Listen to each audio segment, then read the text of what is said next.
Thank you for returning for another episode. Got some news, got plenty of news. You know how we do around here. But before we get started, if you have not hit the like button, you're going to like the video. I'm just letting you know. So go ahead and hit it now. Don't waste any time.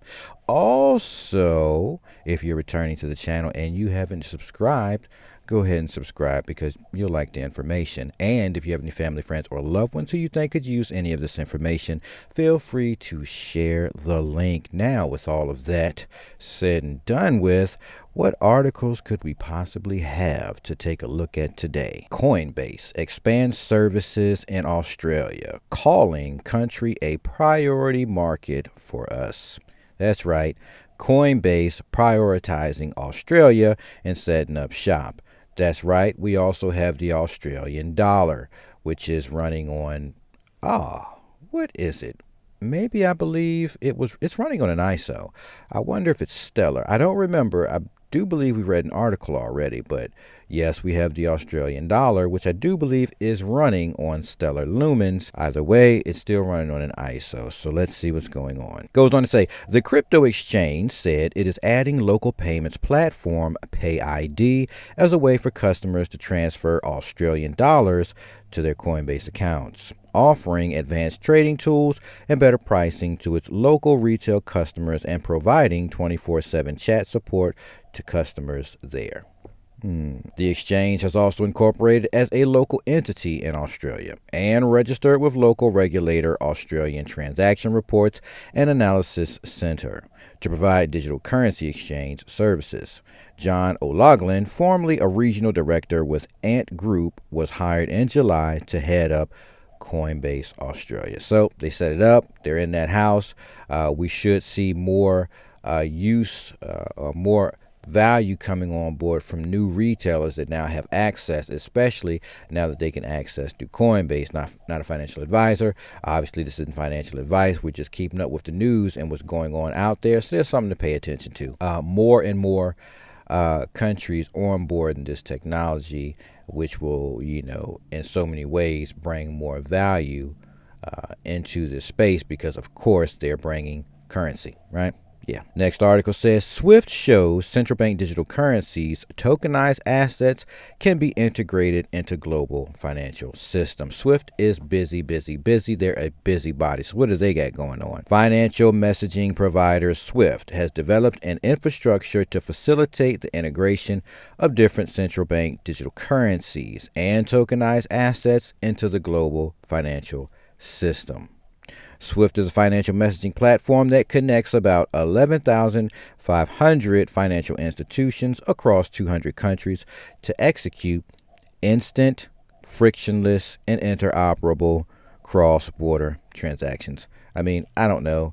We've been over this so many times. Central bank digital currencies, tokenizing assets into the global financial system, executing instant, frictionless, and interoperable cross-border transactions. It's screaming out loud. We can see where this is going, but this is just more articles to help us see clearly what's happening. It says, with the advent of blockchain technology, SWIFT moved to address the challenge of interoperability between different blockchain networks and the existing financial systems. SWIFT announced on October 5th that its infrastructure has proved successful after two separate experiments addressing central bank digital currencies and tokenized asset integration. These are all major words. These are like flags that you should be looking at, saying to yourself, SWIFT, it's about to go down. They've already ran their dry runs.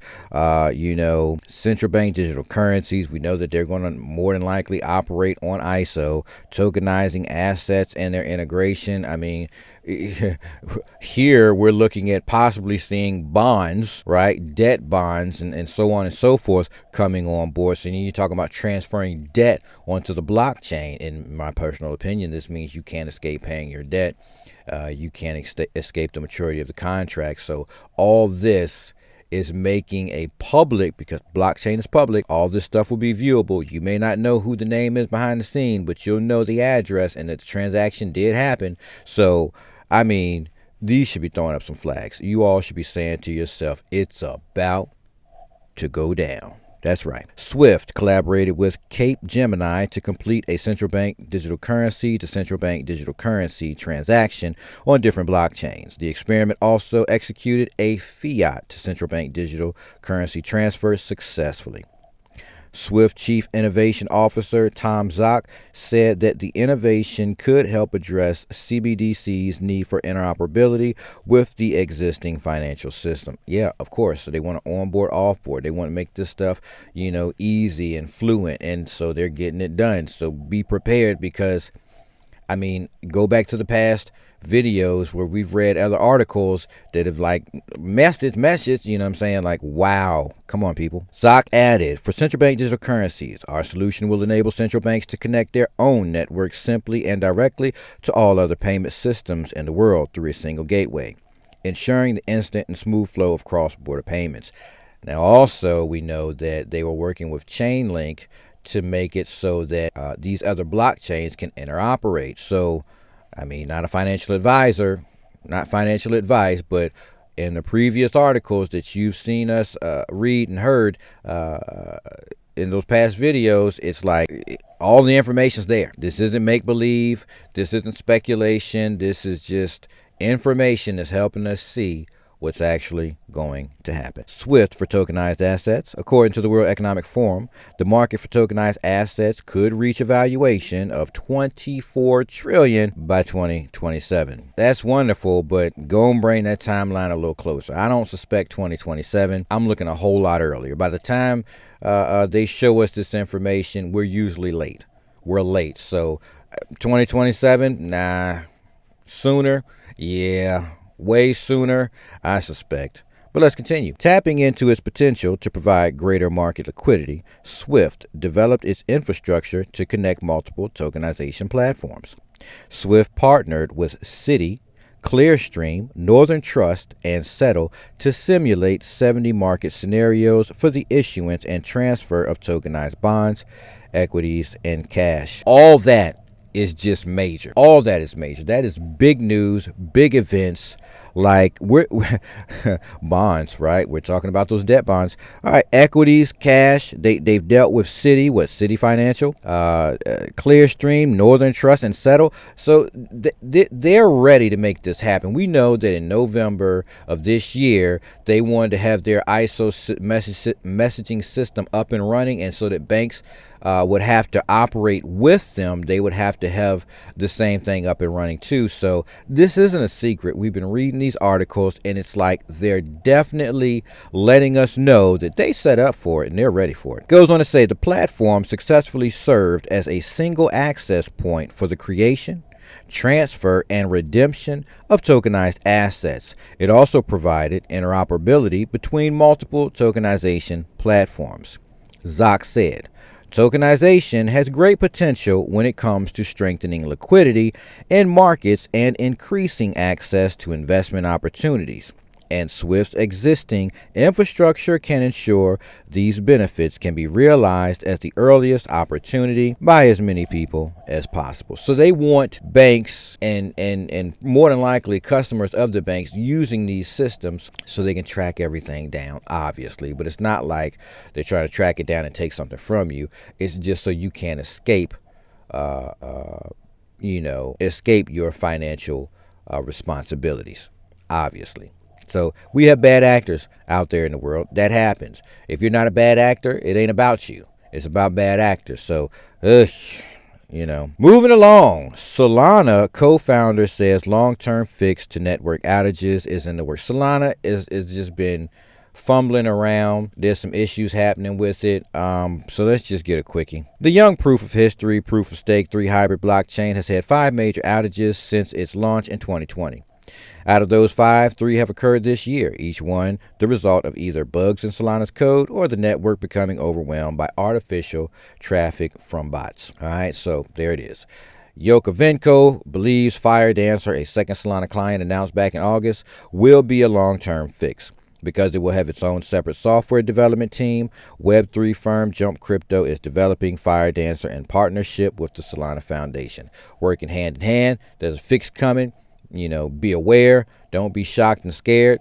Things are coming down the pipeline for Solana because Solana is still doing a lot of big things. Jump Crypto hopes Firedancer will dramatically scale Solana, allowing it to handle more transactions in a more efficient manner within the next 1 to 2 years. Because it's a separate team, the probability of them having the same bugs in their code as ours becomes virtually zero, Yakovenko said. So obviously they're having internal issues with coding, and so they need to essentially grow the team by having a separate team, apparently that's what's going on. The current issues with Solana can largely be chalked up to human error. Human error, said co-founder. This is still software written by humans, hence human error. Yakovenko said, arguing that Solana is pretty complex. It's a monolithic chain, so it's like Ethereum, but it does everything all at once. And so this is why they're constantly working on it, and this is why they've seen these issues where Solana's blockchain has shut down. The co-founders cited the most recent Solana outage in which an incorrectly configured validator confused the Solana network and made it unsure as to which fork was the correct one, causing the network to stall. Purely human error, so Solana's got some things to work out. But it goes on to say, but at no point do failures like these put any user's funds or program state at risk. Because Solana has 2,000 different validators, Yakovenko said. Because Solana has over 2,000 validators and approximately 3,400 different replicas of its network, there are plenty of backups to choose from should a critical failure occur. Hopefully one doesn't, but hey, what they're saying is if one possibly did, obviously they're not going to be harmed from it. As long as one of these copies survives, you can effectively recover the whole network, Yakovenko said. So they've got copies all over the place, 2,000 validators and approximately 3,400 replicas, right? Co-founder noted that in addition to Solana's 5 outages, there have also been times where the network saw such high traffic that it became unusable. That's a problem that is not unique to Solana. Solana is having some issues, okay? But there is so much tech and applications and stuff growing off Solana. Yes, it's not like it was in the beginning. They're going through some major changes from all this activity on their blockchain. So yes, they're going to have a fix. Obviously, don't be down in the dumps, but clearly that's what we're seeing. So, I mean, obviously I'm a holder. I'm hoping to get their ducks in a row. It is what it is. Get your stuff fixed. Keep working on it. But I've been with Solana since it was around $10 per share, or per currency or per token. So I've been in there for some time, and I'm just going to keep up with it because nonetheless, there are a lot of apps and tech running on this blockchain, and it's being used. Like they said, it's just Ethereum, but with all the things happening. Wow. Next article, MakerDAO to invest $500 million in U.S. government bonds. That even sounds crazy. Why is that? They're taking, let's get it. MakerDAO, the world's largest decentralized finance lending protocol, announced on Thursday a plan to invest $500 million in short-term U.S. Treasury bonds and investment-grade corporate bonds. And to me, all we're talking about is debt. Debt. They're buying up debt. The plan, which was approved by MakerDAO members in a community-wide months-long vote, will see $400 million of the organization's assets reserves put towards U.S. Treasury bonds and $100 million invested in corporate bonds. So to me, we're just talking about they're buying debt. Pilot transaction of $1 million has already been completed, with the rest to soon follow. So they've already ran their try to make sure it was going through. They've already converted over, right? We're turning this over into these debt bonds. So you tell me this isn't a good play for the United States government, and which is going to be a good situation for other governments when they see this in action. All right, so yeah, we've come to the end of this episode. I hope you enjoyed it. I hope you found value. I hope you found information that's useful. If you have, don't forget to hit that like button. And don't forget to subscribe if you're a returning viewer. And if you got any family, friends, or loved ones who could use any of this information, please feel free to share a link. And I will catch you all in our next episode.